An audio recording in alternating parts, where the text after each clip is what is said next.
Fala, viajantes! Bem-vindos a mais um vídeo aqui no canal. Eu sou o Tailan e esse é o meu canal de viagens. Dando continuidade a uma série só sobre vistos americanos, no vídeo de hoje eu vou te falar como foi a nossa entrevista no consulado americano. Foi bem nervosa, foi bem intensa e eu vou te falar quais foram as perguntas que foram feitas pra gente nessa entrevista. Tensa.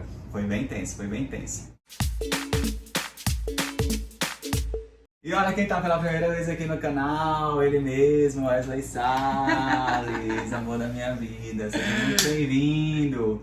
E aí a gente vai compartilhar também como foi a nossa experiência em conjunto nesse processo que a gente participou junto, tá certo? Bora lá! Antes de mais nada, se você não é inscrito no canal, se inscreve, dá o seu like, ativa o sininho.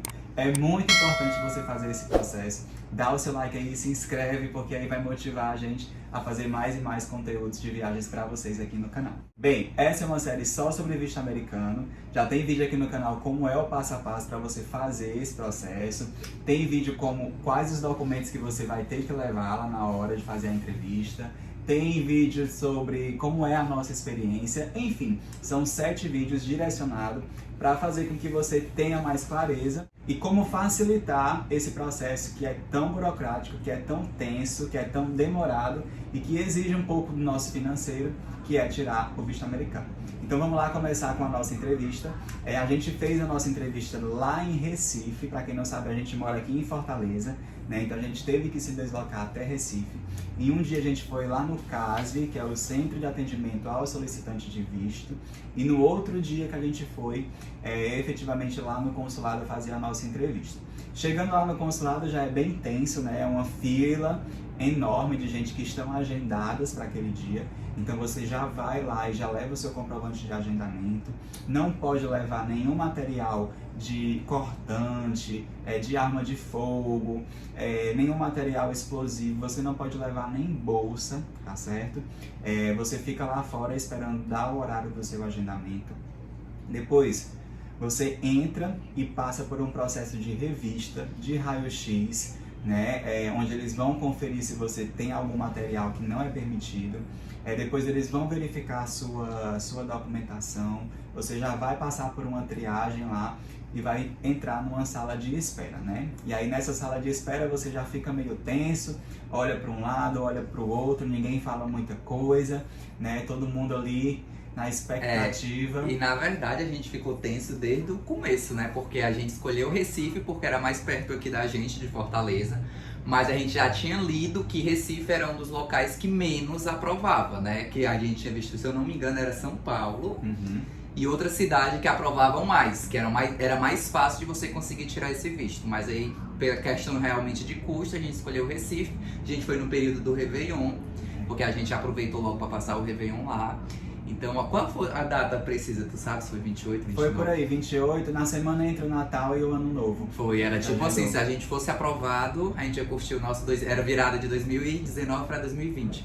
Não. 18 para 19. 18 para 19. A gente ia curtir o nosso Réveillon de boa. Agora, se a gente fosse reprovado, já imaginou, a gente ia perder não, né? Mas ia passar assim um Réveillon murcho.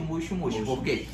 Teve um investimento que não foi um investimento barato. Porque a gente tem que ir para outra cidade, a gente tem que pagar a hospedagem, tem próprias taxas do visto americano, né?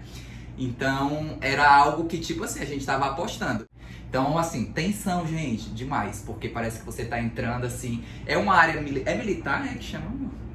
Não é militar, né? Mas, enfim, é uma área que você passa por essa revista. Você é meio que, tipo... Tem que falar pouco, eles perguntam as coisas assim, o segurança lá pergunta coisas pontuais. Menino, é uma coisa assim que a gente fica muito tenso por causa da nossa expectativa e o medo de ser reprovado é gigante. É babado. É babado. Muito medo mesmo. E aí depois dessa fila de espera, dessa sala de espera, né, a gente entra numa fila até ser direcionado até as cabines, né? Nas cabines você já vê assim o pessoal passando pelo processo de entrevista, você já vê ali o rosto de alguns agentes consulares, né? E até que chegou a nossa vez. E aí quando chegou a nossa vez, a primeira pergunta que ela fez foi se nós éramos casados, né? Se nós morávamos juntos e quando que a gente ia para os Estados Unidos. Então, apesar de uma das dicas, né, você não ter definido já a sua data de viagem, porque pode ser que seja reprovado, né? Porque pode ser que possa ser reprovado, você já tem que ir com alguma coisa ali organizada, né? Questão de data, de quantos dias você pretende passar, de quanto de dinheiro você tem que levar. Então essa foi uma das primeiras perguntas que ela fez. A gente disse que não era casado, né? E que nem morávamos juntos, né? E já tinha a data definida, se eu não me engano era 15 dias que a gente ia passar em Orlando. Então foi essa a nossa resposta. A gente passou por um processo de assessoria em que a gente foi indicado de que mesmo como os namorados, né, nós fizéssemos a entrevista junto, né? Então cada um tem o seu formulário, né, o formulário DS-160. Já tem vídeo aqui no canal falando do passo a passo que você tem que seguir. Vou deixar aqui o card aqui em cima. Então nós fizemos o formulário separadamente, né? E nesse formulário nós dissemos que nós íamos viajar com outra pessoa. Então ele colocou que iria viajar comigo e eu coloquei que iria viajar com ele, né? E nós somos namorados. Então nós marcamos a entrevista na mesma data e no mesmo horário. E outra coisa que também, nas nossas pesquisas, antes o Tailan pesquisou bem mais, tá, gente? Eu sou meio assim que vou na onda, né? É bom ter um planejador de viagens. Mas a gente tinha visto em alguns vídeos que um dos locais, né, é mais fácil você ser aprovado quando você diz o destino, é Disney e Nova York. Por que que a gente diz isso? Porque tem pessoas que colocam outro estado que não é tão turista assim. O mistério de tudo é, eles têm que saber que você não quer ir pra ficar, que você quer só dar um rolê nos Estados Unidos e voltar pra sua cidade. É esse o objetivo lá. Então, quando a gente diz Disney, a gente não vai pra querer morar na Disney, né? Beleza, tem gente que vai pra imigrar em Orlando, mas a gente diz essas cidades mais turistas, é mais fácil você ser aprovado, porque é algo que realmente que a galera tira muito visto, é sonho, né? Quem não sonha ir pra Disney, gente? Até quem não gosta dos desenhos animados quer ir pra Disney. Então é um sonho realmente. Eu também acho que Nova York também é bastante pesquisado. E essa foi uma das perguntas também que eles fizeram, né? Uma pergunta em conjunto, né? O que é que a gente vai fazer nos Estados Unidos? O que é que vocês vão fazer nos Estados Unidos, né? Então a gente também já estava com a resposta na ponta da língua, que a gente ia para Disney, que a gente ia passar alguns dias em Orlando, né? A gente ia passar alguns dias em Orlando.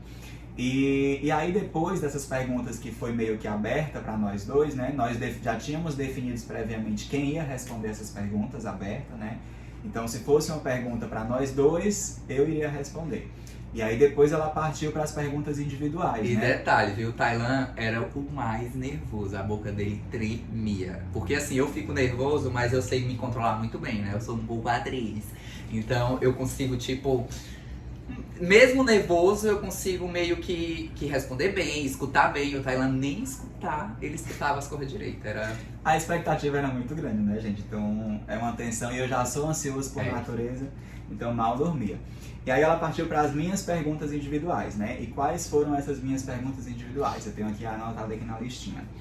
Ela perguntou primeiro, é uma mulher, tá? Que atendeu a gente, né? Foi uma mulher, uma morena. Cabelo encaracolado, lembro. Cabelo encaracolado. Claro que lembro. E aí ela perguntou qual era a minha profissão, né? A primeira pergunta é qual era a minha profissão. Aí eu respondi que eu era professor de educação física, né? E aí depois ela perguntou onde que eu trabalhava. Na época eu trabalhava em 2 cantos, era em duas academias diferentes. E aí eu falei... E as duas tinham presença nacional, isso era muito... Então ela meio que era um nome conhecidos, né? Eu trabalhava na Smart Fit e trabalhava no Sesc, né? No Sesc Ceará. Então eram nomes conhecidos nacionalmente. Então ela já tinha ouvido falar desses nomes anteriormente. E aí eu respondi que trabalhava nesses 2 lugares. E depois ela perguntou há quanto tempo eu estava em cada empresa, né? Então uma eu falei que já estava há mais de 2 anos e a outra eu falei que já estava há mais de 1 ano. E aí depois que ela encerrou esse ciclo de perguntas para mim, ela foi pergunta diretamente para o Wesley. Perguntou, gente, qual era a minha profissão, né, do que era que eu fazia. Na época eu trabalhava com vendas. Eu botei vendedor, eu disse que trabalhava no comercial de uma grande empresa. Onde era essa empresa, qual era a empresa que eu trabalhava? Na época eu vendia plano de saúde, eu era executivo de vendas da Unimed Fortaleza, né, Unimed daqui. E aí, mais uma vez, eu trago aqui a importância, às vezes eu acho que também facilitou, porque quando eu dizia Unimed, como em Recife também existe uma Unimed, meio que na mente dela ela já conseguia imaginar o o tamanho da empresa, então ela não perguntava tanto. Perguntou o que era que eu estudava, porque na época eu estava fazendo uma pós-graduação, tá? Eu ainda estava matriculado também na faculdade, na segunda graduação, então isso também já trazia o quê? Vínculos pra gente aqui no Brasil, né? Porque eu ia passear, tinha que voltar para poder me formar, então foram só essas perguntas. E perguntou questão de renda, quanto era que eu ganhava nesse trabalho? Não, porque a gente já tinha preenchido lá, né, no formulário, mas nós levamos tudo, inclusive a minha parte. As perguntas, elas foram mais baseadas nesse sentido mesmo, né, de qual é o principal vínculo que a gente tem no Brasil. E o formulário DS-160, como eu já falei nos vídeos anteriores, ele é meio que um mapa de toda a tua vida, profissional, pessoal, de renda, então todas as informações ela já tem. A entrevista é mais para confirmar se o que você escreveu lá é verdadeiro. Então é muito importante que tenha essa conexão do que você escreveu com o que você preparou para responder na sua entrevista, né? E tem que ser verdadeiro. E é uma missão, gente. A missão, olha, eu vou deixar essa dica aqui extra, porque eu tô participando do primeiro vídeo, ela é atrevida. A missão é você provar que você quer voltar pro Brasil, que você tem motivos de voltar pra cá. Porque ele tem muito medo. Eu acredito, então, que esses próximos anos, né, depois dessa crise que o Brasil tá passando, eu acho que ainda dificultou ainda mais essa aprovação do visto. Porque na época o Brasil não tava tão ruim assim, não. E a gente já tinha que provar essa vontade de voltar, os motivos, na verdade, não é nem vontade, os motivos da gente poder voltar, o porquê que a gente tinha que voltar pra cá.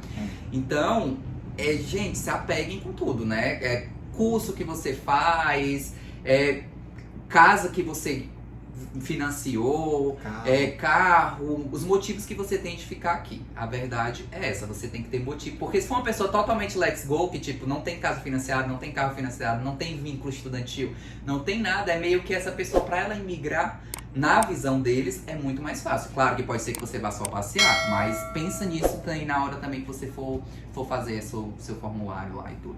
Aí depois que ela fez essas perguntas pro Wesley, ela passou um tempo lá digitando, e a gente, né, só olhando pra carinha dela. E ela digitando e a gente olhando, e ela digitando e a gente olhando. E as pernas já bamba. E aí, até que ela fez uma pergunta, era se a gente já tinha viajado junto pra fora do Brasil. Né? Então, se você perceber na nossa entrevista, embora a gente tenha colocado lá que nós éramos namorados e que um iria viajar com o outro, namorados não tem nada no papel, né? Não tem nada garantido, não tem nenhum documento que comprove realmente que eu tenho um vínculo com ele, né? E aí ela perguntou se nós tínhamos viajado juntos para fora do Brasil. E aí nós respondemos que nós já tínhamos viajado 2 vezes, né? Uma vez foi para a Argentina e para o Paraguai e outra vez foi para a Europa. E eu acho que essa foi uma pergunta, assim, crucial. E ela confere no passaporte, os carimbos. Confere no passaporte, que tem os carimbos, né? Então, pra mim, essa foi a pergunta crucial da entrevista. Porque o tempo que ela passou digitando, ela deve ter se tocado alguma coisa, e ela perguntou, e vocês já viajaram juntos para fora do Brasil? E aí nós respondemos que sim. E aí, depois dessa pergunta, ela passou mais um bom tempo lá digitando, e aí o nervosismo só aumentando, e eles têm um sotaque em inglês, né? Acho que são americanos. Então tem um sotaque. Aí ela falou alguma coisa, que eu não entendi o que era, e aí de repente ela entregou o papel e a gente foi aprovado. Gente, o Tyler deu logo as costas, porque é tipo assim, tudo bem, não sei o que, boa viagem. A gente só entende assim, boa viagem. Aí a gente já sai logo fora, porque podia ser que ela perguntasse alguma outra coisa, a gente morrendo de medo. Porque antes, tu lembra daquela menina que tava na entrevista?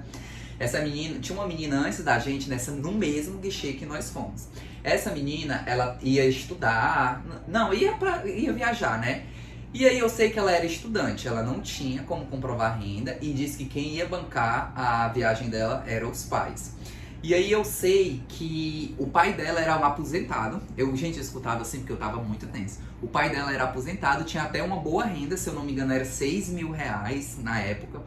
E aí, só que ele tinha aqueles empréstimos que aposentado tem. Eu sei que o líquido, esse daí eu lembro, dava R$3.100. O líquido só dava isso, e aí a mulher, né, pegou, olhou pra ela e disse assim, ó, moça, mas não foi desse jeito, mas só sei que ela disse assim, não tem como ele bancar a sua viagem, porque você sabe quanto, ela disse assim, você sabe quanto é que dá R$3.100 em dólar? Ela fez o cálculo lá na hora e tinha dado um valor assim irrisório, que não dava pra ela conseguir se manter lá. E aí ela pegou, gente, foi reprovada. E aí foram as perguntas, ela lá explicando, não, é porque isso e aquilo. Só que ela dizia, não, mas ele é aposentado com 6 mil. Aí a mulher lá, inteligente, pra vocês verem como elas são perspicazes, como é? Perspicazes. Enfim, ela olhava lá e ela disse assim, moça, mas tá aqui, ó, o que cai na conta dele é esse, depois dos descontos só cai esse, e não tem como ele bancar a sua viagem. Alguém mais vai ajudar? Aí a minha ficava nervosa e tal, e tá aí, ó. Carimbada do Isso não, a gente soube porque na fila que a gente tá de espera, a gente consegue ver as cabines e a gente escuta, né? O que cada um tá passando. Lá em Recife é como se fosse, gente, deixa eu ver um guichê de lotérica.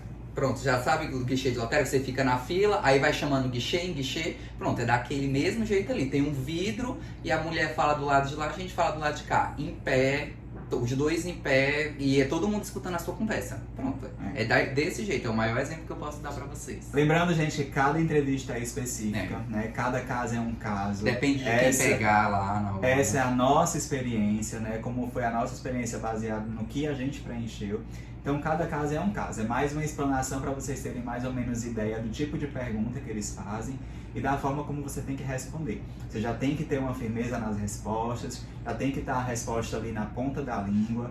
Às vezes eles podem repetir a pergunta mais de uma vez para saber se realmente você está falando a verdade, se você está sendo sincero. E é importante estudar até o formulário que você preencheu, porque, com certeza. Porque às vezes a gente coloca lá, eu ganhava na época, era variável, né? E aí eu coloquei lá que eu ganhava 5 mil reais. Mas era variável, se eu dissesse que eu ganhava 4 ou 6, já ia dar uma divergência. Então, você tem sempre que honrar o que você preencheu lá. Gente, parece assim que eles têm acesso à nossa vida, porque eles perguntam as coisas, parece que eles já sabem de tudo. Tanto é que eu achei o processo super rápido, foi assim. E eles são extremamente treinados para detectar qualquer tipo de mentira, né? Então, a gente espera que dê tudo certo para você que está se preparando, que está querendo correr atrás desse sonho de ir para Disney, de para lá, Estados Unidos. Né? E vai dar tudo certo. Esse foi o vídeo de hoje. Se você gostou, dá o seu like. Se você tem alguma dúvida, deixa aqui nos comentários que a gente vai responder, tá certo? Não esquece de ver os outros vídeos. A Charlotte tá falando alguma coisa aqui. Essa aqui é a Charlotte. Ela tá falando que é pra vocês se inscreverem no canal, né, Charlotte? E aí deixar o like e comentário. A gente tem que engajar. Olha aqui, participação dessa. E não esquece de conferir os outros vídeos dessa série que tá sensacional, tá certo? Um beijo, um cheiro. Tchau, tchau. Tchau.